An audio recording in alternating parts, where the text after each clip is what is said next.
Kisah dua penuntut ilmu, tanpa guru dan dengan guru. Pada suatu masa di tanah Persia, hiduplah dua pemuda yang sama-sama ingin mencari hakikat kebenaran.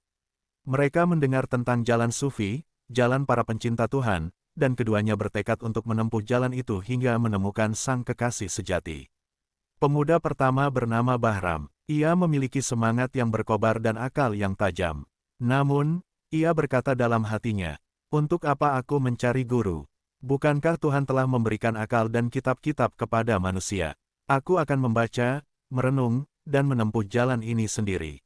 Ia mengurung diri di rumahnya, membaca ratusan kitab tasawuf, menghafal perkataan para wali, dan menulis tafsir atas mimpi-mimpinya. Ia merasa dirinya makin tinggi, bahkan mulai memandang rendah orang-orang yang berguru kepada para sufi tua. Pemuda kedua bernama Sami. Ia tidak sepandai Bahram dalam bicara dan menulis, tapi hatinya lembut. Ia berkelana dari kota ke kota, hingga akhirnya duduk di hadapan seorang mursyid tua bernama Syekh Umar, yang tidak banyak bicara tapi penuh cahaya. Sami belajar diam, melayani, bersuci, dan mendengarkan. Tahun-tahun berlalu dalam kesunyian zikir. Pada suatu malam, Bahram mengalami mimpi yang mengguncang jiwanya. Dalam mimpinya, ia berjalan di padang pasir yang luas, mengejar cahaya di kejauhan. Tapi setiap kali ia mendekat, cahaya itu menjauh. Ia kelelahan dan jatuh. Lalu muncullah seorang lelaki tua yang menatapnya dengan kasih. "Mengapa engkau tersesat, wahai pencari?" tanya lelaki itu. "Aku mengejar cahaya Tuhan, tapi engkau menempuh jalan tanpa penunjuk. Bahkan Musa pun berguru pada Khidir. Apakah engkau merasa lebih tahu dari Nabi?" Bahram terbangun dengan peluh dingin. Jiwanya terguncang. Ia menyadari bahwa ilmunya telah menjadi dinding, bukan jendela. Di sisi lain, Sami yang sederhana suatu hari diminta oleh gurunya untuk berdakwah ke sebuah desa.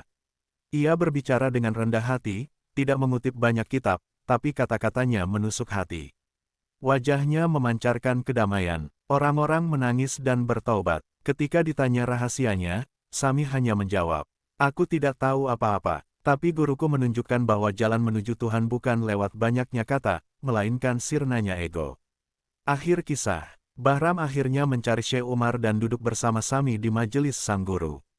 Ia menangis dan berkata, "Aku telah menimba ilmu dari banyak buku, tapi baru hari ini aku merasa belajar." Syekh Umar tersenyum dan berkata, "Ilmu tanpa guru seperti kapal tanpa nahoda. Ia mungkin mengapung, tapi akan karam saat badai datang. Tapi ilmu bersama guru adalah cahaya yang memandu di kegelapan. Ia tidak hanya mengajarimu kata-kata, tapi menunjukkan cara untuk menjadi fana dalam cinta." Hikmah. Ilmu adalah cahaya,